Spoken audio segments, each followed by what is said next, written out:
한국은행 금융통화위원회가 오늘 2021년 금리 인상을 시작한 이후 3년 2개월 만에 기준금리를 인하했습니다. 3.5%에서 0.25%포인트 내렸는데요. 높은 금리와 물가에 억눌린 내수 경기를 살리기 위해서입니다.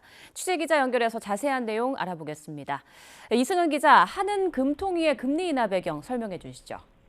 네, 한국은행 금융통화위원회는 3.5%인 기준금리를 3.25%로 0.25%포인트 내렸습니다.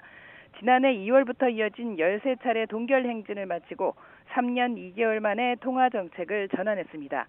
이창용 한은 총재의 발표를 들어보시겠습니다. 먼저 물가 상승률이 낮아지면서 실질금리 측면의 통화 긴축 정도가 강화되고 성장 전망의 불확실성이 높아진 만큼 금리 인하를 통해 긴축 정도를 완화할 필요가 커졌습니다. 반면 금융안정 측면에서는 가계부채 대책의 효과가 나타나기 시작한 가운데 정부가 필요하다고 생각하면 추가적인 조치들을 시행할 것임을 밝혔고, 또 미 연준이 정책 기조를 전환하면서 외환 부분의 부담도 다소 완화되었습니다.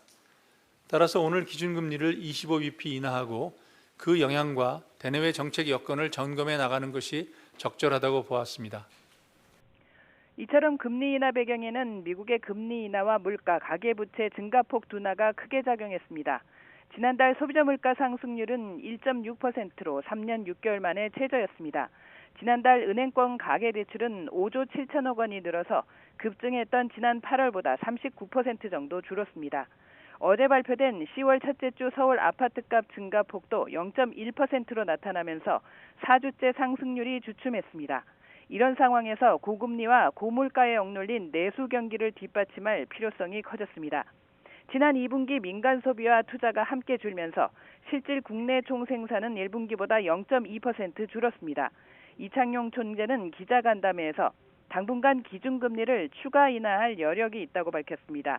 하지만 미국처럼 0.5%포인트씩 내릴 상황은 아니라며 속도는 금융안정 상황을 보면서 결정하겠다고 밝혔습니다.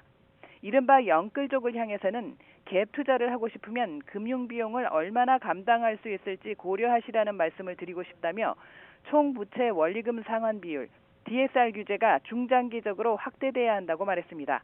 그러면서 한은이 실기하지 않았느냐는 분들이 있는데 8월에 금리 인하를 안 했는데도 가계대출이 10조 원 가까이 늘어났다고 강조했습니다.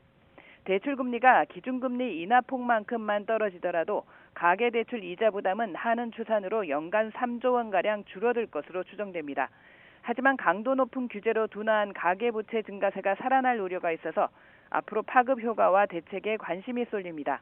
지금까지 YTN 이승은입니다.